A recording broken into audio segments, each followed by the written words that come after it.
गीत का शुरुआत पा।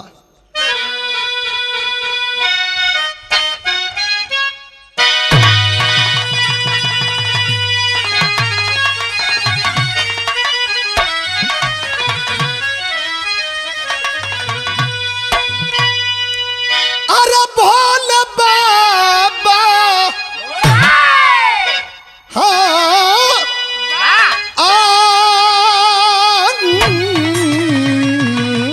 हो राम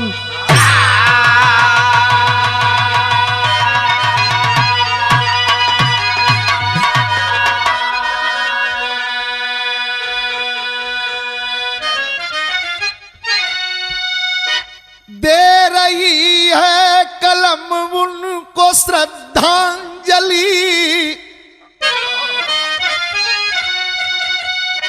जीते जी जो जमी में दफन हो गए, जिन पे ढाई कहर प्राकृतिक आपदा, हो के लाचार हाय बेकफन सो गए, उत्तरांचल के अंचल में कुदरत को भी मौत का बीज बोना नहीं चाहिए था।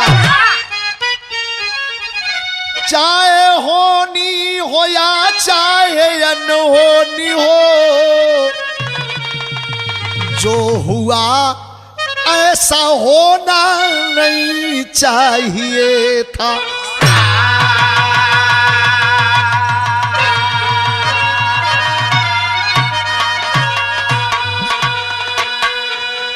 ये गीत नहीं, ये भावभीनी श्रद्धांजलि है। लाचार पड़ गया पूरा देश। कवि जी लिखते हैं कि सेना के जवान लगे हुए हैं मेरे कैसेट गाने तक, अब तक बचाव कार्य शुरू है। लेकिन इस बीच में भावभीनी श्रद्धांजलि मरे हुए और उस जल कटाव में बहे हुए हिंदुस्तान के कोने कोने से उस पावन नगरी तीर्थ स्थली पर आए हुए दिवंगत आत्माओं को अपने सुर और लेखनी के द्वारा विजयी प्यारेलाल की ओर से भावभीनी श्रद्धांजलि है। कव्वाली का तर्ज, कव्वाली का एक ठे भोजपुरी ए टुकड़ा हो, मुखड़ा हो। कौन गीत बा मास्टर?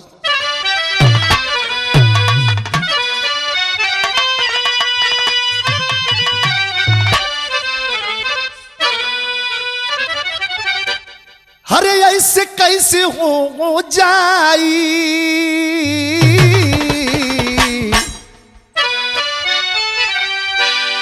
अरे ऐसे कैसे हो जाई, मोहब्बत के सौदा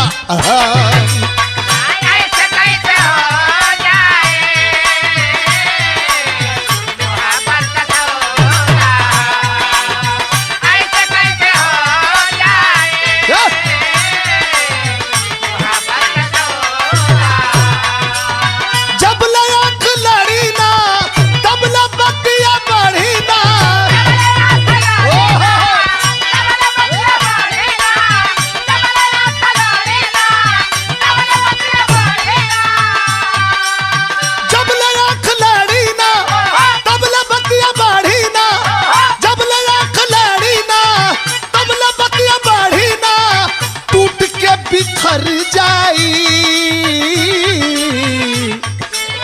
टूट के बिखर जाई, प्यार के घरौंदा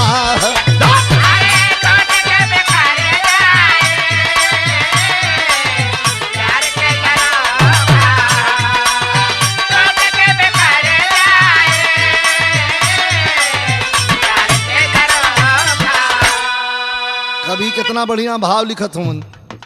जिंदगी में मौत की, जिंदगी में जिंदगी में मौत की, जिंदगी में मौत की, जिंदगी में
किसने देखा है, सबके में कहावत है।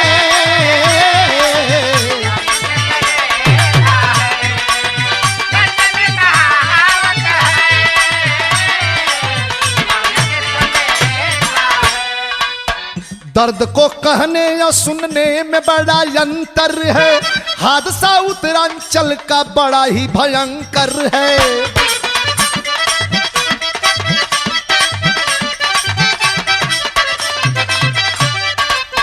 पता क्या दुख की घड़ी कब किधर से आएगी, उड़ा ले आसमां या धरती निगल जाएगी।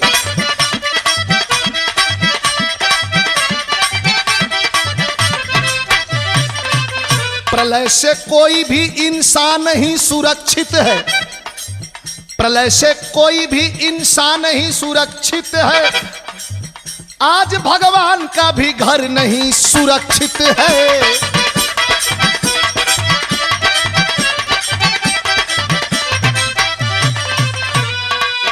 तीर्थ का केंद्र हम उत्तरांचल को बताते हैं, तीर्थ का केंद्र हम उत्तरांचल को बताते हैं।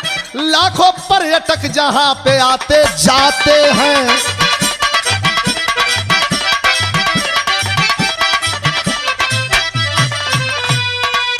केदारनाथ बद्रीनाथ हरिद्वार जहां,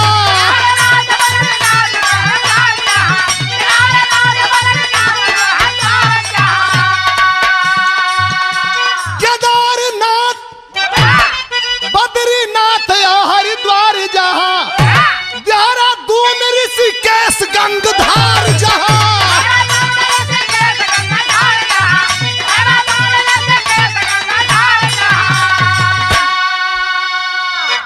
वहीं से कभी लिखते हैं केदारनाथ बद्रीनाथ हरिद्वार जहां, देहरादून ऋषिकेश गंगधार जहां। खास छावनी अंबाला में राजीव का परिवार एक दिन पति देव से अपने कही लक्ष्मी नार। तमाम लोग आए, सब लोगों को श्रद्धांजलि है। मैं आपको एक परिवार की व्यथा बताता हूं कि लक्ष्मी अपने पति राजू से कहती है, क्या कहती है मास्टर?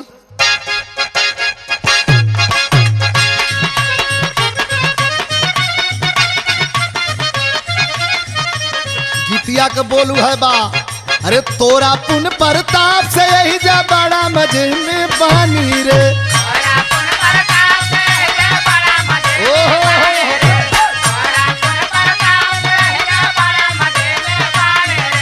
तोरा पुन प्रताप से यही जा बड़ा मजे में बानी। अरे माई ससुरा में पूछी है जनी राज राजतानी।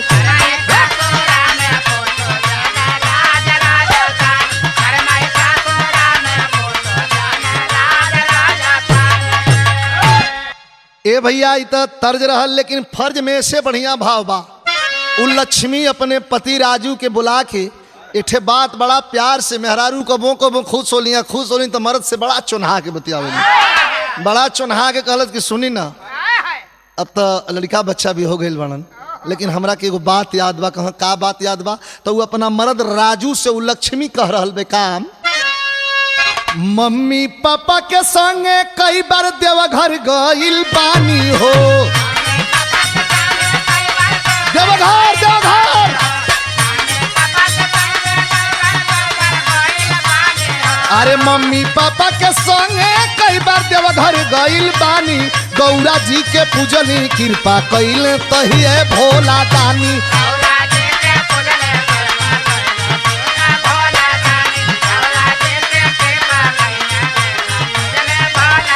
एगो बात और याद दिलावत बा, ढेर दिन जिंदगी बीतल बानी के बझनिया।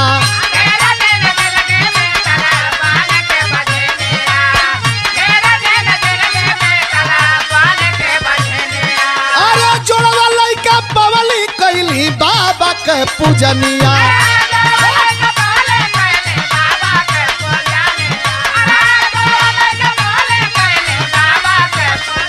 इच्छा जाहिर करत बाबू लक्ष्मी अपने पति राजू से, एक बेर केदारनाथ जी का दर्शन चाहतानी हो। 4 धाम का यात्रा करवा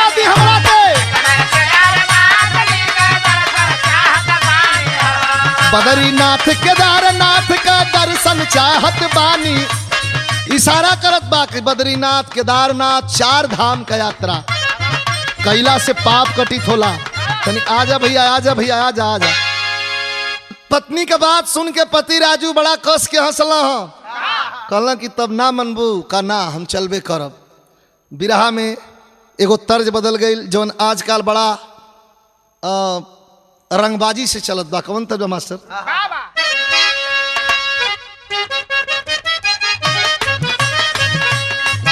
कौनो हीरो हीरोइन से कहले रहल, अरे मड़ई में चला हनीमून मनाई।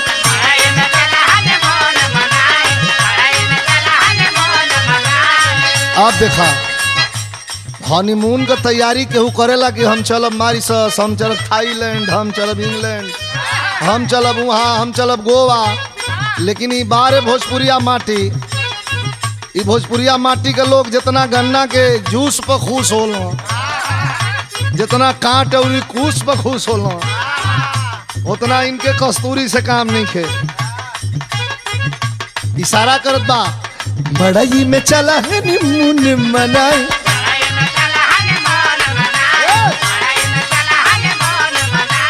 चढ़ल जवानी राजा तोह पे लुटाई।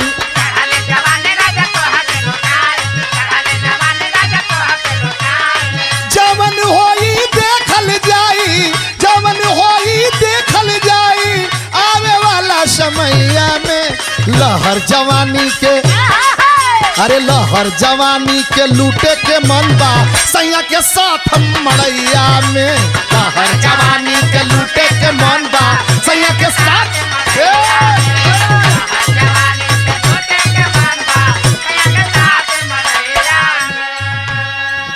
कहत है लक्ष्मी सुनी ना, जहाँ गुलाबी मानसून रहेला,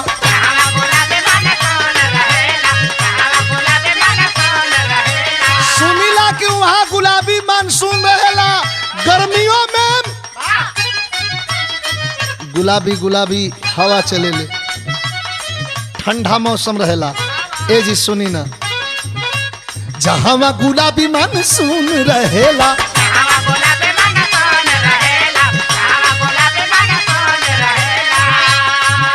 आ गर्मी में लोग ओनी भागेला। बड़ा लोग जाला में, अरे जुन भर छोटी लइकन के बाटे, जुन भर छोटी लइकन के बाटे। चला चला मोरे सैया हो, लइकन के फेर स्कूल खुल जाई, मौका न मिली जुलैया में। अरे लइकन का फेर स्कूल खुल जाई, मौका न मिली जुलैया में। लइकन का फेर स्कूल खुल जाई। 7 बरिसवा के जोड़ुआ सुगनवा,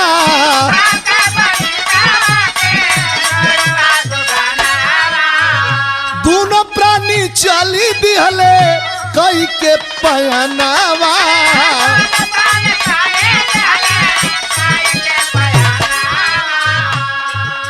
7 बरिसवा के जोड़ुआ सुगनवा,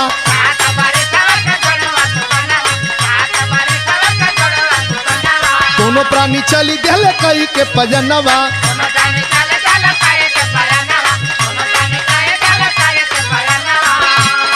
जुन भर छोटी लइकन के बाटे, जुन भर छोटी लइकन के बाटे। चला चला न मोरे सैया हो, लइकन के फेर स्कूल खुल जाई, मौका न मिली जुलैया में। अरे लइकन के फेर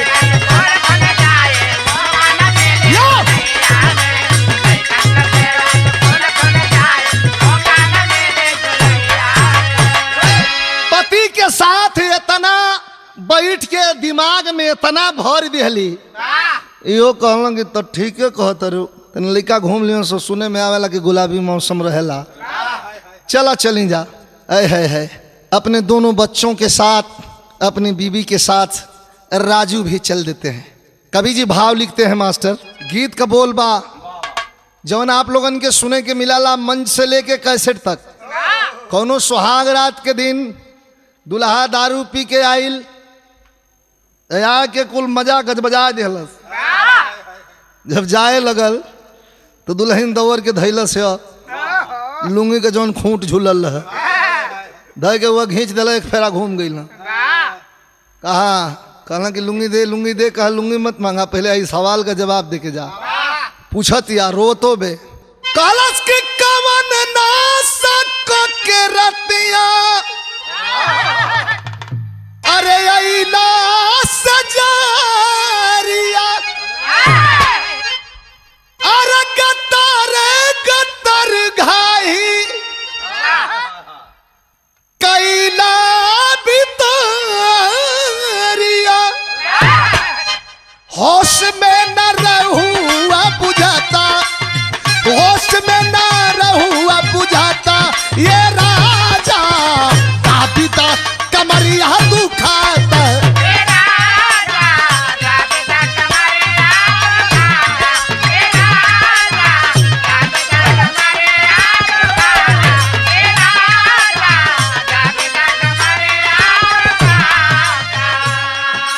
एक लाइन और कहलस बारी रे उमिरिया सैया, बारी रे उमिरिया सैया कैला बारी जोरी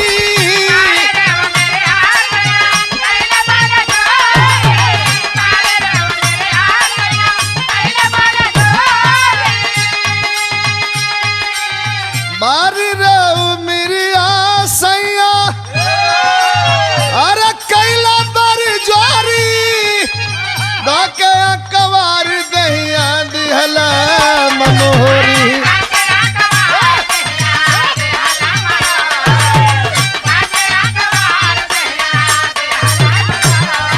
अरे धैला कलाई हमारी फूट गइल चूड़ी तनी को न बुझला ए रजऊ मजबूरी बाउर बनिया तब बुझाता, अरे बाउर बनिया तब बुझाता करे जाओ दाबिदा कमरिया दुखाता।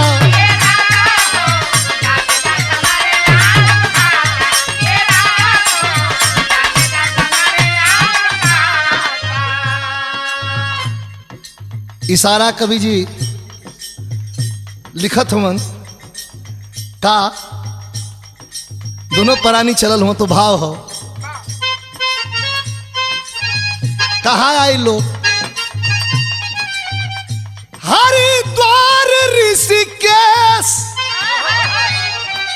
गंगा जी नहाइले अब 15 के रतिया केदारनाथ आइले अरे लक्ष्मी कहे मंदिर नियर आइल, लक्ष्मी कहली मंदिर नियर आइल ए राजा देखी के करे जवा चुड़ाइल, ए राजा देखी के करे जवा चुड़ाइल।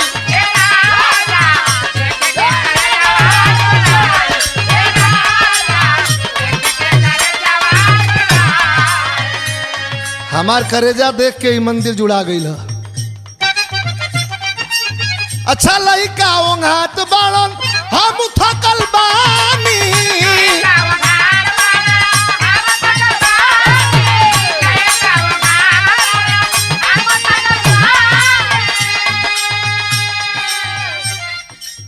पंद्रह के रात में दोनों प्राणी आ गए, लइको को लोग आ गल हुआ बड़ा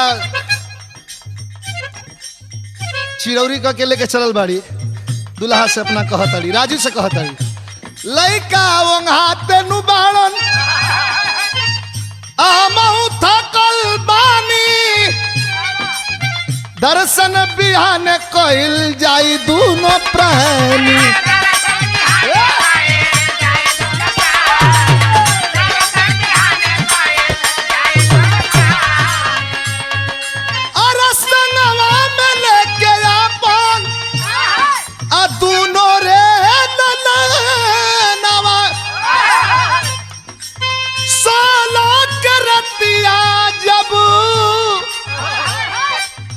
संगवा में लेके अपने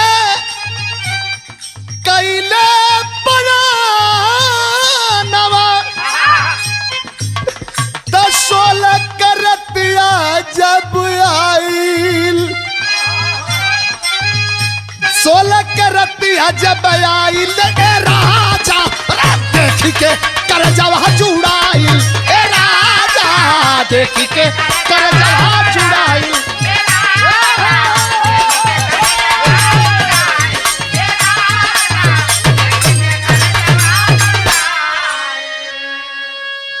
ए भैया 16 करतिया जब आइल ए राजा देख के करजवा जुड़ाइल।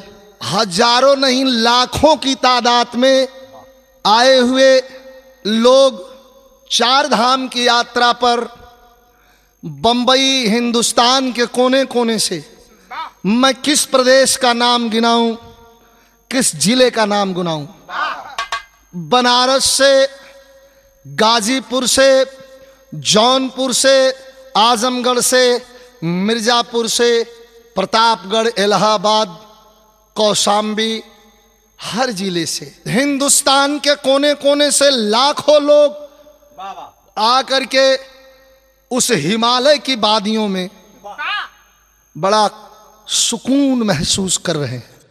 लेकिन क्या पता है कि शायद मेरे जिंदगी के ये कुछ समय, चंद घंटे बीते हैं, चंद समय है। कवि जी बिरहा में लिखलन है,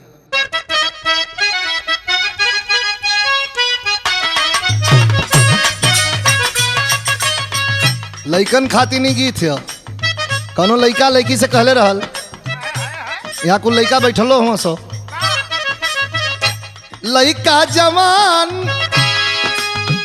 लइका जवान सब बाटे परसन, कैसे होई नेवान असो, चिकन समान कैसे होई नेवान असो, चिकन समान कैसे होई नेवान असो, चिकन समान कैसे होई नेवान, लइका जवान सब बाटे परसन कैसे होई नेवान, चिकन समान कैसे होई नेवान।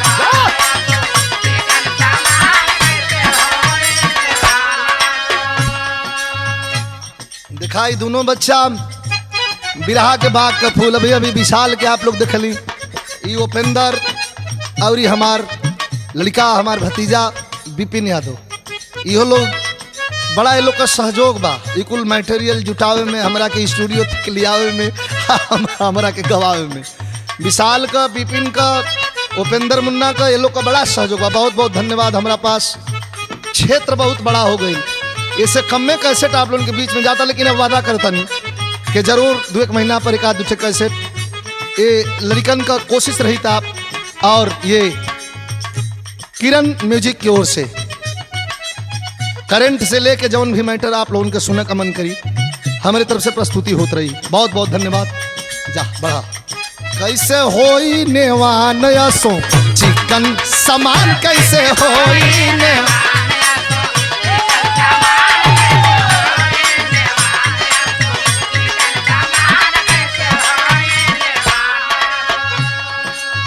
बिरहा में कवि जी लिखत हुवन, सझिए के शुरू भइल भारी बरस, सझिए के शुरू भइल भारी बरसात, घाट लेके बा आइल देखा 16 की रात, घाट लेके बा आइल देखा 16 की रात, घाट लेके बा आइल।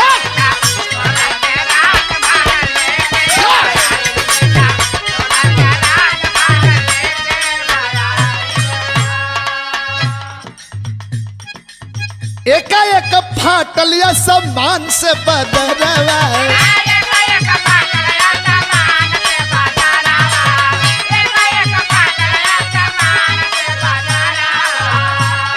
अरे टूट के पहाड़ गिरल धरती के ऊपर,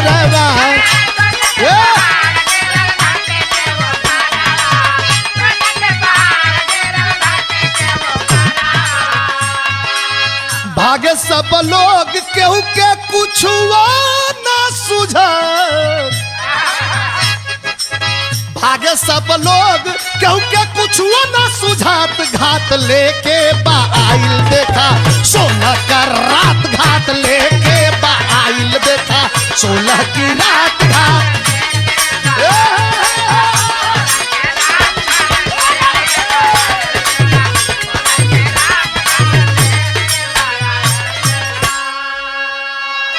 एकाएक आवाज हुई, बादल फट गया और पानी का सैलाब। मात्र पानी होता तो टेलीविजन पर आप लोगों ने न्यूज़ में देखा भी होगा, बड़े बड़े चट्टान, लगता था कि ये पहाड़ इस धरती को समेट करके अपना घर बनाना चाहता है। ताश की पत्ते की भांति बिल्डिंगें, मकान, लाइव रिकॉर्डिंग, लाइव शूट आपने देखा होगा, हर हरा करके गिरने लगा। तो कवि जी भाव लिखला हूं,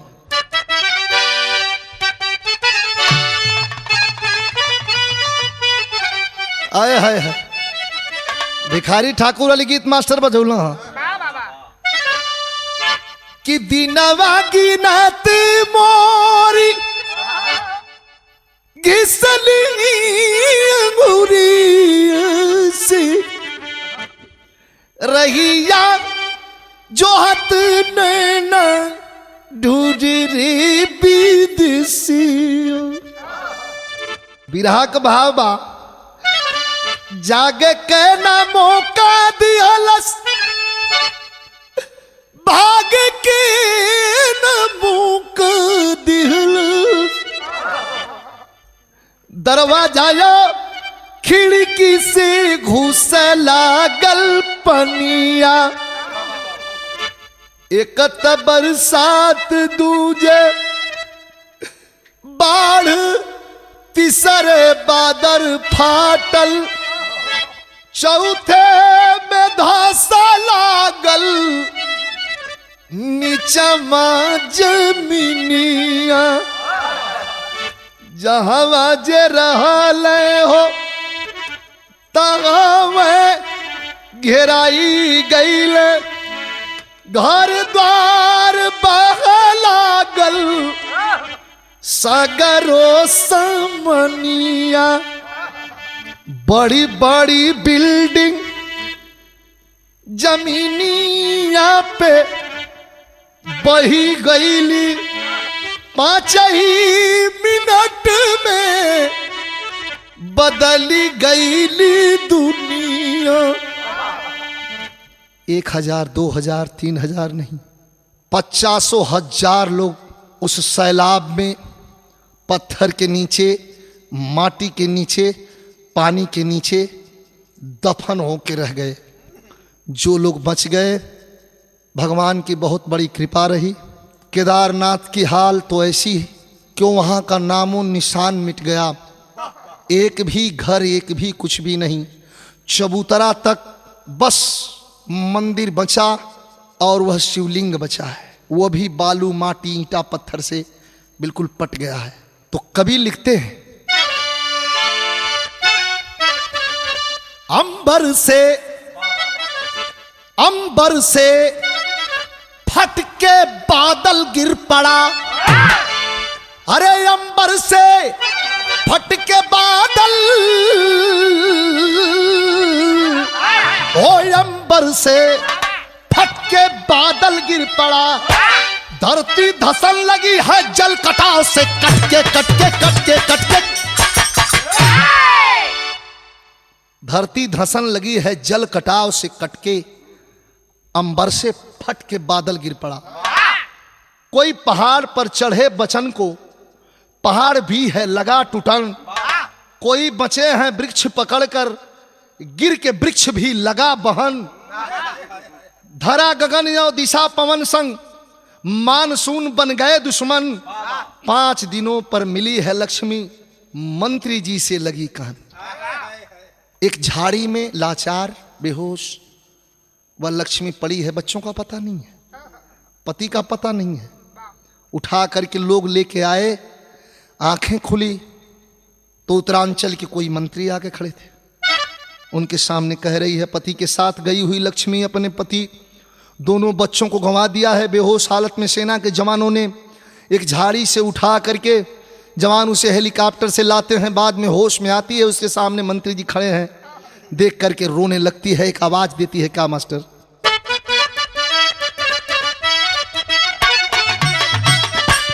गीत का बोल बा, पिया परदेस गइल तार लागू टोपिया में।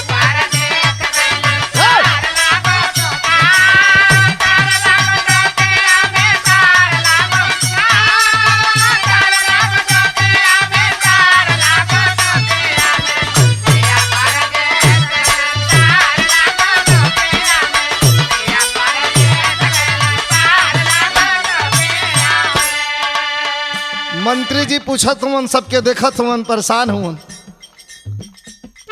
इहो लोग कहला कि सालों साल लग जाएगा फिर से यहाँ जनजीवन रास्ते पर लाने के लिए। लेकिन लक्ष्मी रोवत बा, एक ठे दर्द हो, एक लाचार बला का। पनिया में से नुरवा हमर बह गयल ये साहेब,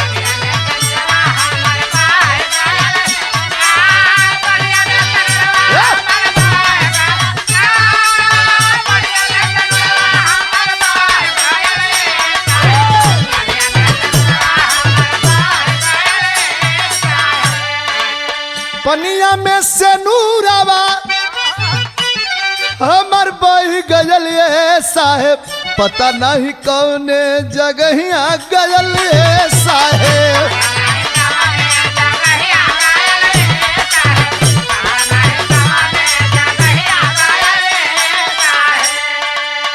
एगो सुगनवा के कान पे चढ़वली,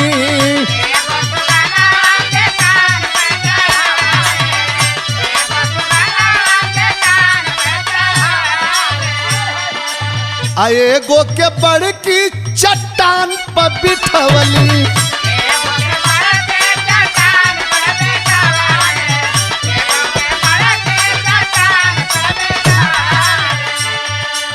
लहर में जाने कहाँ बह गयल ये साहेब, लहर में जाने कहाँ बह गयल ये साहेब, पनिया में से नुरवा हमारा बह गयल ये साहेब।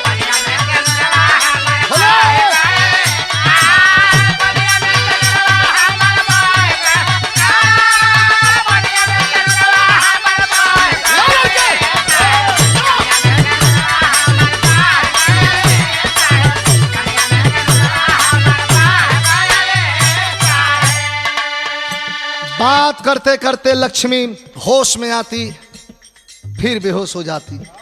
उफान मारती गंगा जी के लहरों की ओर देख रही और देख करके एक आवाज देती है, क्या मास्टर?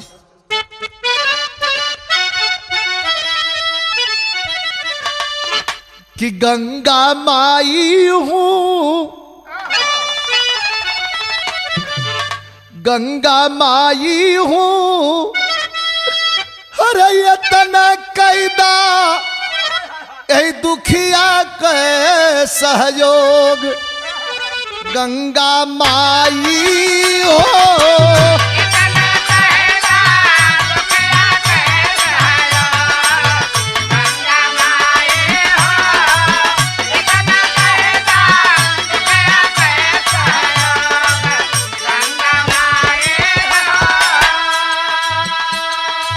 सुनीला लसिया लवटा देलू, रखलू नहीं पास, अरे लइकन के संगवा हे माई हमरो, अरे दे दसनुर कलास, गंगा माई कवन नियत के कैलू तू प्रयोग, गंगा माई हो।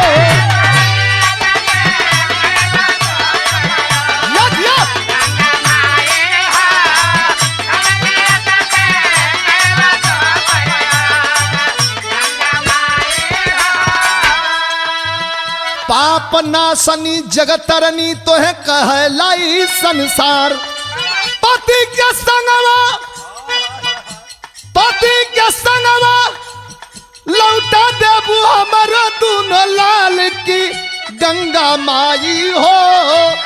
नहीं तक कोखा नासनी कही तो के लोग, गंगा माई हो।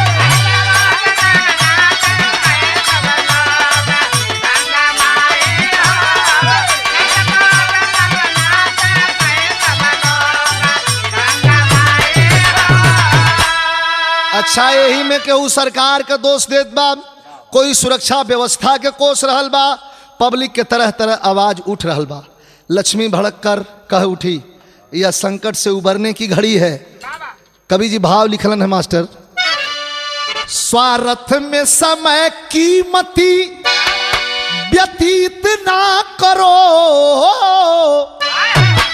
स्वार्थ स्वार्थ में समय कीमती व्यतीत ना करो, लाशों के बिछवना पे राजनीति ना करो, व्यतीत ना करो, लाशों के बिछवना पे कीमती व्यतीत ना करो, लाशों की बिछवना पे।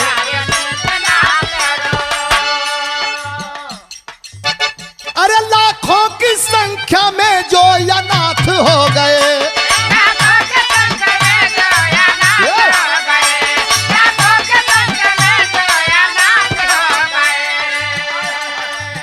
अरे लाखों की संख्या में जो अनाथ हो गए, लेकर के हाथ फिर भी वे बेहाथ हो गए।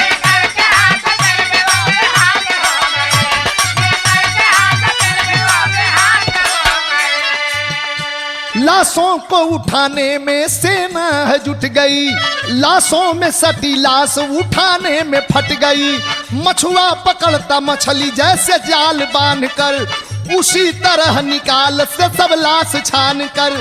जीवन में का कोई भी अंदाज है नहीं, भगवान की लीला की कोई बात है नहीं। जो पा गए मुक्ति की उनकी कामना करो, जो फंस गए हैं उनके लिए प्रार्थना करो। इंसानियत की मिट्टी पलीत ना करो, इंसानियत की मिट्टी पलीत ना करो, लाशों के बिछौना पे राजनीति ना करो। कवि जी भाव लिखते हैं, लोग फंसे हुए हैं, सेना जुट गई है, प्रमाण मिला कि कुछ चोर, कुछ डकैत, कुछ छीनने वाले, कुछ नेपालियों का नाम आया जो 2, 4, 5, 10 की संख्या में बैग में गहना भरे जिंदा औरतों के हाथ काट करके जेवर लूट रहे थे। इसलिए कवि ने दिया है कि इंसानियत की मिट्टी पलीत ना करो। कवि जी भाव, मालिक दुखवा देहला ना दूना दून हमारे भैया हो, खड़े खड़े जल हलस अखिया मुंह हमारे भैया हो। कि चक्कर महाकाल के जब आवेला धरती पे, देखा ना गरीब नहीं देखा धनवान।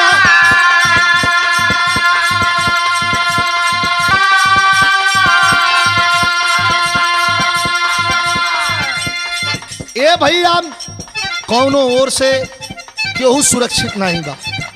कवि का कहनाम बा, कितना बढ़िया भाव लिखत मन कवि। अरे लइका खोजल जहां भयल मर मौतिया, अरे खोजली सुहागिन अपने मांग का से नूरावा, भैया खोजली सुहागिन अपने मांग का से नूरावा। उत्तरांचल का धरती आज भइल बा मसात, भैया उत्तरांचल का धरती आज भइल बा मसात। कितनी शहर कितना गांव बही गईल, आ कितना सड़क का नहीं बतावा ठिकान। अरे बचल बा केदारनाथ मंदिर का मूर्तिया, भैया बचल बा केदारनाथ। सेना के जवान जे लाख लाख शुक्रिया, भैया सेना के जवानवन के लाख लाख शुक्रिया। जनवा बचावल हथेलिया ले जा,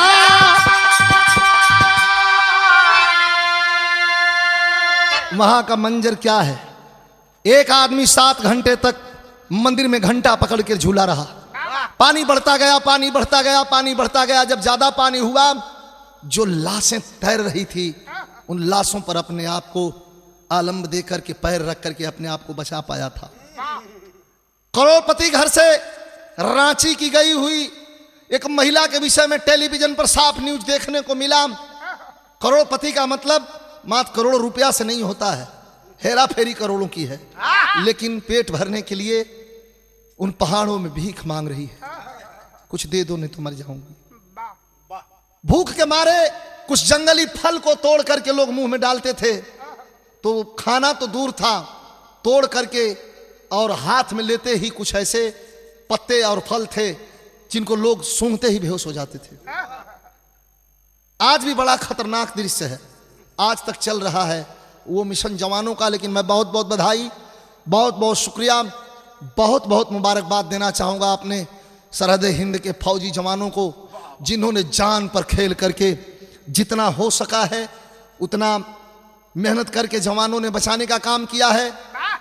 हिंदुस्तान के कोने कोने से उत्तराखंड के इस त्रासदी में लोगों ने बढ़ चढ़ करके हिस्सा लिया और मदद देने का काम किया। तो कवि जी भाव आखिरी लाइन में लिखत हूं,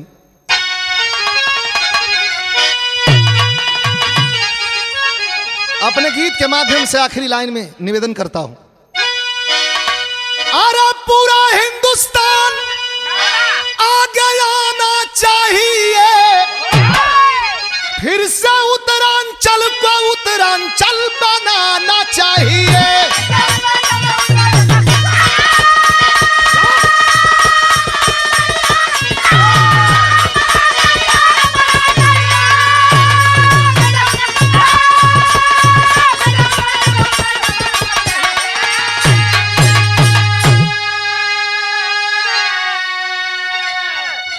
कवि जी इशारा करते हैं, अपील करते हैं कि फिर से उत्तरांचल को उत्तरांचल बनाना चाहिए। फंसे हुए लोग जो है उनको अब बचाइए, रक्षा करे उनको, वहां खाना पहुंचाइए। रुपया हर राज्य सब बढ़ाना चाहिए, फिर से उत्तरांचल को उत्तरांचल बनाना चाहिए।